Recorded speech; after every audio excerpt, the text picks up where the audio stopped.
नमस्कार दोस्तों, मैं गुरु और आप देख रहे हैं दा गुरु। हिंदी को लेकर के एक बार फिर से देश में बवाल मच गया है। जी हाँ, खबरें आ रही हैं कि तमिलनाडु सरकार ने एक ऐसा बिल लाने जा रही है जिसे हिंदी का यूज यानी कि हमारे देश की सबसे ज्यादा बोले जाने वाली भाषा उस राज्य में पूरी तरह से बैन कर दिया जाएगा।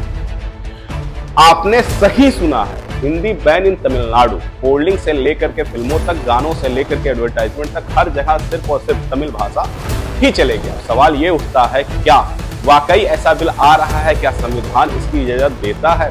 और क्या इस कदम से हिंदी बनाम तमिल का नया युद्ध छिड़ जाएगा? आइए पूरे मामले को डिटेल से समझते हैं, क्योंकि यह एक सिर्फ भाषा का सवाल नहीं है बल्कि भारत की एकता और पहचान का भी सवाल है। खबरें सामने आई कि तमिलनाडु हिंदी होल्डिंग्स पर बैन करेगा, मूवी और सॉन्ग्स पर बैन करेगा। बताया जा रहा है मुख्यमंत्री एम.के. स्टालिन अगले असेंबली सेशन में एक नया बिल लाने की तैयारी कर रहे हैं जिसका नाम होगा Tamil language protection and promotion bill 2025। नाम सुनकर के तो सॉफ्ट लगता है, लेकिन असल में इसमें एक लाइन बताया जा रही है जिसमें तमिलनाडु में हिंदी का पब्लिक यूज यानी कि साइन बोर्ड, होल्डिंग, विज्ञापन, मूवी, गाने, इन सब पर प्रतिबंध लगाया जा सकता है। मतलब चेन्नई की गलियों में अगर कोई हिंदी गाना बजेगा तो वो शायद गैर कानूनी माना जाए। अब डीएमके लीडर्स का कहना है कि एंटी हिंदी मूव नहीं बल्कि एंटी इम्पोजिशन मूव है। उनका तर्क है, हम हिंदी बोलने वालों के खिलाफ नहीं है लेकिन हिंदी थोपे जाने के खिलाफ है। डीएमके चाहती है कि राज्य में वही पुराना फार्मूला चले, दो भाषा नीति, तमिल और इंग्लिश। वो कहती है तीसरी भाषा यानी हिंदी हमारे ऊपर थोपी ना जाए। यह कंट्रोवर्सी नई नहीं है, इसकी जड़ें बहुत पुरानी हैं। 1930 में मद्रास प्रेसिडेंसी में कांग्रेस सरकार चाहती थी कि स्कूलों में हिंदी पढ़ाई जाए, लेकिन जस्टिस पार्टी और द्रविड़ नेताओं ने इसका जबरदस्त विरोध किया था। 1937 से लेकर के 1940 तक बड़े बड़े प्रोटेस्ट हुए। यहीं से शुरू हुआ भारत का पहला एंटी हिंदी मूवमेंट। फिर आया साल 1965 जब सेंट्रल गवर्नमेंट ने हिंदी को देश की इकलौती ऑफिशियल लैंग्वेज बनाने की बात कही। तमिलनाडु ने फिर सड़कों पर उतर आए और कांग्रेस की सरकार गिर गई और डीएमके सत्ता में आई। तब से लेकर के आज तक तमिलनाडु का स्टैंड क्लियर है, हिंदी हमारी नहीं है, तमिल ही हमारी पहचान है। अब जरा कानूनी नजर से इसको देखिए। अगर यह बात बिल आता है, इस बात पर बिल आता है तो सीधे सीधे टकराएगा भारतीय संविधान से। आर्टिकल 19(1)(a) कहता है कि नागरिक को freedom of speech and expression का हक है। मतलब आप किसी भी भाषा में खुद को व्यक्त कर सकते हैं।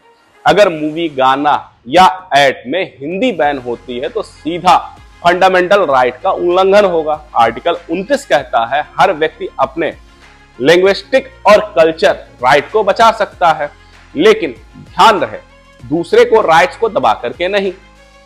आर्टिकल 351 केंद्र सरकार का दायित्व है हिंदी को बढ़ावा देना। तो अगर कोई राज्य हिंदी पर रोक लगाता है तो संवैधानिक संघर्ष कॉन्स्टिट्यूशनल कॉन्फ्लिक्ट बन जाता है दोस्तों।